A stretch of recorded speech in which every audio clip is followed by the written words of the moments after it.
Finally, advice number 6. Set yourself a target of al-Hajj al-Mabrur, a Hajj that is accepted by Allah. In the hadith, which every pilgrim will know, the Prophet ﷺ said, "Man hajja falam yarfuth walam yafsuq raja'a kayawmi waladathu ummuh." Whoever performs Hajj and does not have sexual relations with his wife nor commits sin, then he returns from Hajj as pure and free from sins as on the day on which his mother gave birth to him. Allahu Akbar. And he also said, alayhi salatu wassalam, وَالْحَجُّ الْمَبْرُورُ لَيْسَ لَهُ جَزَاءٌ إِلَّا الْجَنَّةِ. That carrying out a Hajj that is mabrur, meaning accepted by Allah, there is no reward for this other than Jannah. Allahu Akbar. There is no reward for the Hajj that is mabrur other than Jannah. So set your eyes on this as your goal, a Hajj that is mabrur. But to qualify ourselves for such a magnificent prize, a magnificent Hajj must be what we offer Allah. A magnificent Hajj that is free from backstabbing, free from excessive complaining, free from pride, showing off, free from treacherous glances, free from time wasting. Anas ibn Malik, look at their ethic, Ya Allah. In search for a Hajj mabrur, Anas ibn Malik entered into a state of pilgrimage, and his companion said, "ما سمعناه متكلما إلا بذكر الله حتى حل ثم قال يا ابن أخي هكذا الإحرام." They said, "We didn't hear him say anything except the remembrance of Allah till the end of his pilgrimage." Then he turned to us and said in the end, "My brother, this is how a person behaves when in ihram." And Ata, he said that I saw Abdullah ibn Umar and Abdullah ibn Abbas, two companions. He said, I saw them يطوفان بالبيت جميعا كأن على رؤوسهم الطير تخشعا. He said, I saw them circumambulating around the Kaaba, and they were so serene, so humble and silent, that it was as if birds were sat on their heads.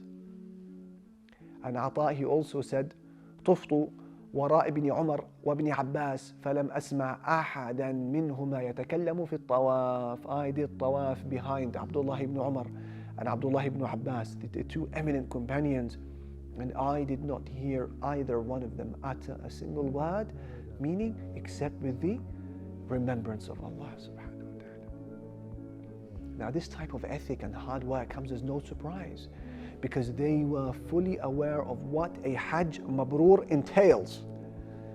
And as for a lot of us, sadly, Hajj is a time to unleash that selfie stick, to stream live feeds from Mecca, to carefully choose the most religiously scenic backdrops for the Instagram or TikTok upload.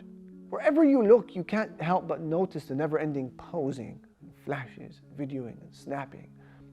Honestly, is this the state of ikhbat, humility, that reflects the heart of a pilgrim who fears his sins and is desperate for a clean slate? A sign that your Hajj is mabrur is that you see a change in yourself when you return, a change of heart, a change of mind, a change in manners, change in priorities, change in purpose, change of how you spend your weekends, how you spend your spare time, change in sleeping patterns, change in hours of wakefulness, change in priorities. An accepted Hajj truly changes everything.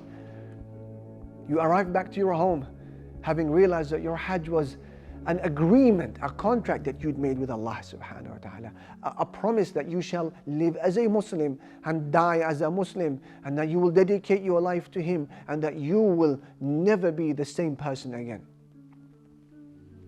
Now, how these 6 pieces of advice that I've shared with you relate to the pilgrim, I think and I hope is quite clear and obvious.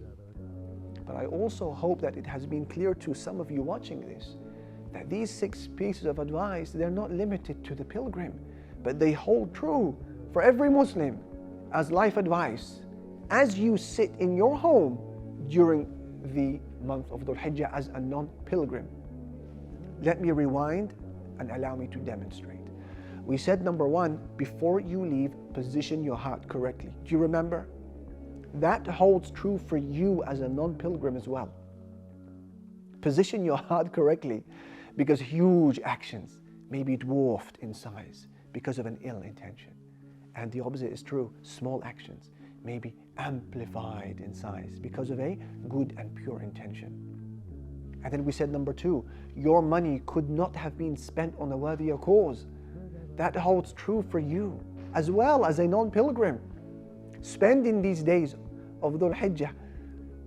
Find those who are in need. Begin with your family. Dedicate some money for the udhiyah. Do it.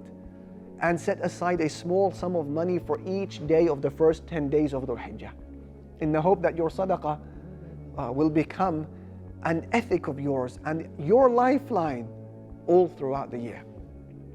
And then we said number three, if you remember, be more concerned with the quality of your worship than its quantity. That holds true as well for you as a non-pilgrim. Because what propels worship is not so much what these do, the limbs. What propels worship is what sits in here, your heart, as you worship Him. It's a race of hearts to Allah subhanahu wa ta'ala. And then we said number four, realize that greatness of time, place, and worship have all come together. That holds true to a large extent for you as a non-pilgrim as well. Okay, you're not doing Hajj and you're not in Mecca, but guess what? The blessings of these days extend to every Muslim, insha'Allah. And that's why some of the companions, like Ibn Abbas, permitted people gathering in mosques on the day of Arafah for the purpose of reciting Quran and worship and dhikr. They called it at-ta'rif. So clearly to them, its virtue, the virtue of this day, extends to all Muslims in all locations, not just the pilgrims. And then we said number five, your reward will be proportional to your effort.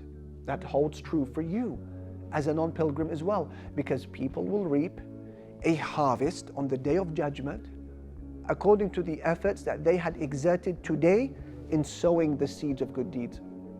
So expend every bit of energy you have in drawing nearer to Allah. Tire yourself in doing so, because your reward is proportionate to the effort that you expend. And then we said number six, and we concluded with this, set yourself a target of Hajj Mabrur, the accepted Hajj. Right? In other words, the ethic of excellence. So that holds true for you as well. When doing Hajj, aim for excellence. And for a believer, he accepts nothing lesser than the ethic of excellence in worship, in dress, in private conduct, and planning for their religion. They are people of excellence in all what they do all throughout the year.